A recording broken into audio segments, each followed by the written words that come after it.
టాలీవుడ్ లో భాగ్యశ్రీ స్పీడ్ చూస్తుంటే గతంలో కృతి మీనాక్షిని చూసినట్లు ఉంది కదా. ఒకప్పుడు పూజా హెగ్డే కూడా ఇలాగే ఫుల్ స్వింగ్ లో కనిపించింది. అయితే కృతి టాలీవుడ్ ను వదలలేదు అంటోంది.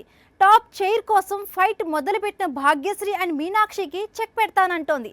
తెలుగు సినిమాల్లోకి రీ ఎంట్రీకి రెడీ అవుతోంది. ఒకప్పుడు కృతి శెట్టి అంటే టాలీవుడ్ లో సెన్సేషన్. ఏ సినిమాలో కనిపిస్తే ఆ సినిమా సూపర్ హిట్. అదే స్పీడ్ లో రికార్డు స్థాయిలో మూవీస్ కమిట్ అయ్యింది. కానీ సరిగ్గా ఇదే సమయంలో సీన్ రివర్స్ అయ్యింది.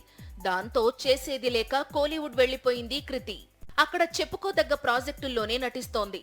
అందులో కార్తీతో నటిస్తోన్న వా వాతియార్ ఇమ్మీడియట్ గా రిలీజ్ కు రెడీగా ఉంది. ఈ సినిమా హిట్ అయితే మాత్రం కోలీవుడ్ లో కృతి ఫిక్స్ కావడం ఖాయం.